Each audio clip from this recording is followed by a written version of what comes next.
అందరికి నమస్తే అండి. ఓల్డ్ టేక్ వుడ్ సోఫాని కొత్త మోడల్ లాగా దీన్ని రిపేరింగ్ అనేది చేయడం జరిగిందనమాట. కొత్త మోడల్ లాగా అంటే ఎలా అంటే ఈ ఓల్డ్ సోఫాకి వచ్చేసి కుషన్స్ అనేది రిమూవబుల్ కుషన్స్ అనమాట. అంటే మనం తీసుకొని పెట్టుకునేలాగా రిమూవబుల్ కుషన్స్ అనేది ఉండే అనమాట.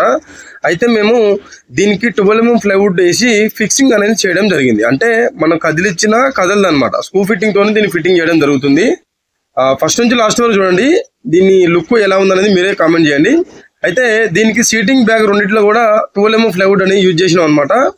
అయితే సిట్టింగ్ లో ఆర్ బ్యాక్ సైడ్ కూడా రెండింటిలో కూడా పాత ఫోమ్ అంతా తీసేసి కొత్త ఫోమ్ అనేది వాడడం జరిగింది. దీనికి ఫ్యాబ్రిక్ అనేది మనం వాడడం జరిగింది అనమాట. ఓవరాల్ గా పాత సోఫాని కొత్త సోఫా లాగా దీన్ని మార్చడం జరిగింది.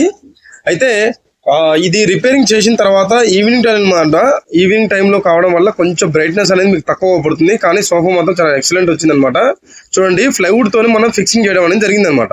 ఫస్ట్ అనేది రిమూవబుల్ కుషన్ లాగా ఉండే, ఇప్పుడు అనేది ఇది ప్లైవుడ్ తోని మనం కుషన్స్ అనేది ఫిక్సింగ్ చేసినాం అనమాట. అంటే మనం జరిపినా కానీ జరగవన్నమాట. మనం ఎప్పుడన్నా దీన్ని తీయాలి అంటే స్క్రూలో కూడా బిగితే మళ్ళీ యథావిధిగా మీకు ఈ కుషన్స్ అనేది వస్తాయి. దీంతో పాటు ఏంటంటే లూజ్ కుషన్స్ కు ప్లైవుడ్ కి తేడా ఏంటంటే లూజ్ కుషన్స్ అనేది తొందరగా కొంచెం ఖరాబ్ అయ్యే అవకాశం ఉంటుంది. ప్లైవుడ్ తో ఫిక్సింగ్ చేస్తే ఎక్కువ రోజులు వచ్చే అవకాశం ఉంటుంది. కానీ దీన్ని క్లీనింగ్ చేయాలంటే మాత్రం మిషన్ తోనే క్లీనింగ్ చేసుకోవాలి.